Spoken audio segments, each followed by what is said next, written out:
Sois le bienvenu. On se retrouve aujourd'hui pour établir la caractérisation séquentielle de la densité.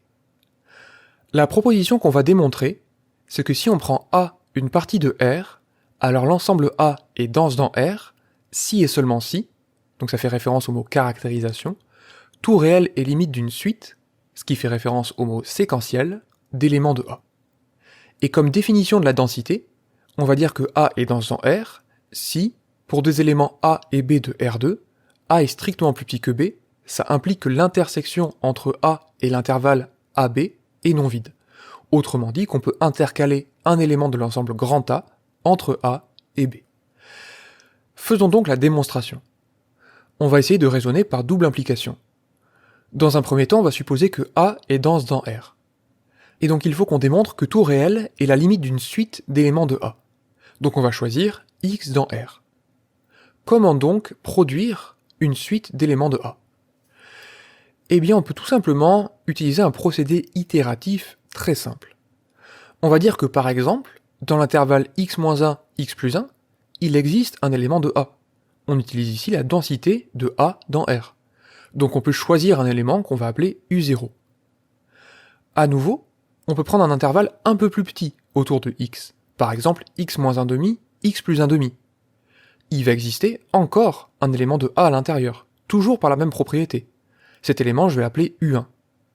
Et à nouveau, je peux considérer un intervalle plus petit et me dire que dans cet intervalle, il va exister encore un élément de A, qu'on va appeler U2. C'est à partir de ce simple dessin et de ces quelques phrases que je viens de prononcer que je t'invite vraiment à essayer de reconstituer la démonstration. C'est l'une des techniques d'apprentissage essentielles que tu pourras retrouver dans mon livre « Le petit manuel de la colle ». Alors on va essayer de la mettre en œuvre justement techniquement, en essayant de réaliser les mathématiques qui correspondent à notre projet sur le dessin. On va dire que pour tout entier naturel n, il existe au moins un élément de A qui est aussi dans l'intervalle x-1 sur 2 puissance n, x plus 1 sur 2 puissance n.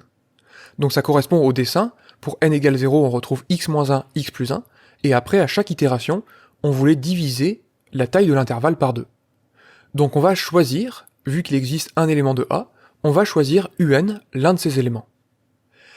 On va donc obtenir au final une suite UN, qui sont tous des éléments de A, de telle manière que pour tout n, UN est compris entre x moins 1 sur 2n et x plus 1 sur 2n.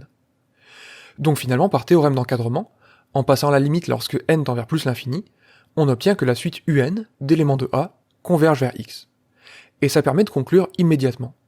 Tout réel est limite d'une suite d'éléments de A. Maintenant, procédons à la démonstration de l'implication réciproque. On va supposer ici que tout réel est limite d'une suite d'éléments de A. Et on va essayer de démontrer la propriété de densité, c'est-à-dire qu'on va choisir dans un premier temps deux réels A et B, de telle manière que A soit strictement plus petit que B. Comment pourrait-on faire pour intercaler entre les deux un élément de l'ensemble A?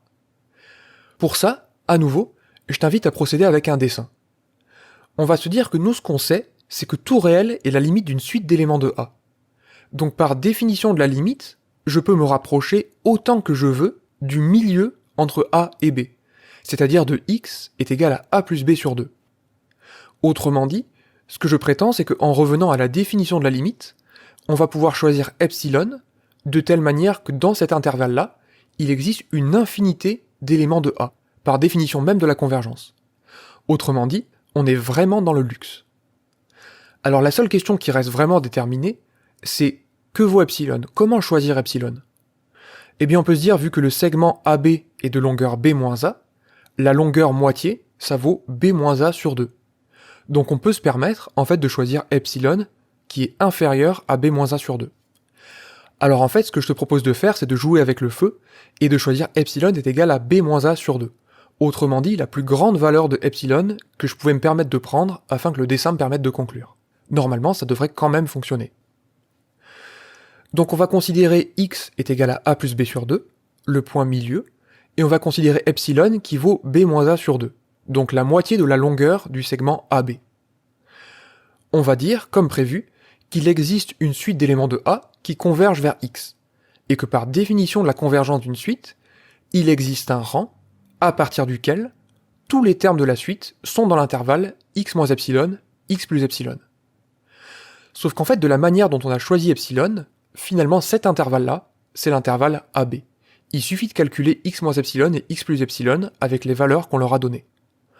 En particulier, notre but était de trouver un seul élément de A dans l'intervalle AB, donc on peut se contenter de prendre UN0, le premier, et on va dire que celui-là, c'est un élément de A qui est aussi dans l'intervalle ouvert AB. Autrement dit, cette intersection est non vide. Et ça me permet de conclure immédiatement que A est dense dans R, et donc d'établir la caractérisation séquentielle de la densité. J'espère que cette émission t'a plu, je te souhaite une excellente journée, et je te dis à la prochaine.